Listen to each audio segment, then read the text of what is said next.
Welcome to YoYo TV. Telugu Desam party పుట్టినప్పటి నుంచి సినీ glamour ఉంది. ఎందుకంటే సీనియర్ ఎన్టీఆర్ టాప్ హీరోగానే కాదు, సినీ కెరియర్ పీక్ లో ఉన్న టైంలో పాలిటిక్స్ లోకి ఎంట్రీ ఇచ్చారు.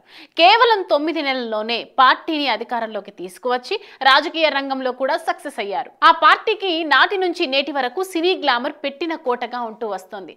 ఎన్టీఆర్ పార్టీ పెట్టాక ఆయన కుమారుడు బాలయ్య అప్పుడు సినీ హీరోగా రాణిస్తూనే పార్టీకి పెద్ద ఎత్తున ప్రచారం చేసి పెట్టాడు. అలాగే పార్టీకి విజయాలు కూడా దక్కాయి. బాలయ్య టీడీపీని గెలిపించడం తన బాధ్యతగా భావిస్తూ గత 4 దశాబ్దాలుగా పార్టీ కోసం పనిచేస్తున్నారు.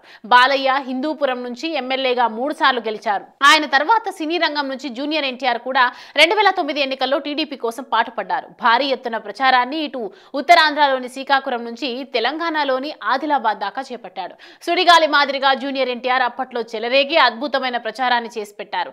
బ్యాడ్ లక్ ఏంటి అంటే ఆనాడు టీడీపీ పవర్లోకి రాలేదు. ఇక జూనియర్ ప్రచారం చేయని 2014-2024 ఎన్నికల్లో టీడీపీ గెలిచింది. ఆఫ్ కోర్స్ 2019లో ఆ పార్టీ దారుణంగా ఓడింది. ఈ నేపథ్యంలో కీలక సందర్భాల్లో జూనియర్ కోసం ఎదురు చూడటం టీడీపీ శ్రేణులకు అలవాటుగా మారింది. ఏపీ రాజకీయాల్లో ప్రతి చిన్న విషయానికి జూనియర్ రియాక్ట్ కావాలని వారు కోరుకుంటూ వచ్చారు. అంతేకాదు చంద్రబాబు అరెస్ట్ అయిన సందర్భంలో కూడా జూనియర్ నుంచి ఒక స్ట్రాంగ్ రియాక్షన్ కోరుకున్నారు. కానీ సినిమాలకు అంకితమని ఒక గీత పెట్టుకున్న జూనియర్ తన పని తాను చేసుకుంటూ వచ్చారు. ఆయన ఆలోచనలు క్లియర్ గా ఉన్న టీడీపీ క్యాడర్ మాత్రం ఆయనను పార్టీ మనిషిగా ఇంతకాలం చూస్తూ వచ్చింది. ఇదిలా ఉంటే హోరాహోరీగా మరో కురుక్షేత్రంగా జరిగిన టీడీపీ వర్సెస్ వైసీపీగా 2024 ఎన్నికల్లో టీడీపీ అద్భుతమైన విజయాన్ని సాధించింది.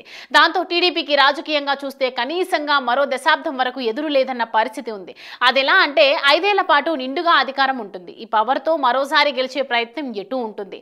అలా కాదనుకున్న 2029లో ఏమైనా రిజల్ట్ తేడా కొట్టినా టీడీపీ స్ట్రాంగ్ గా ఆ 5 ఏళ్లలోనూ పోరాడే శక్తిని సంపాదించుకుంటుంది.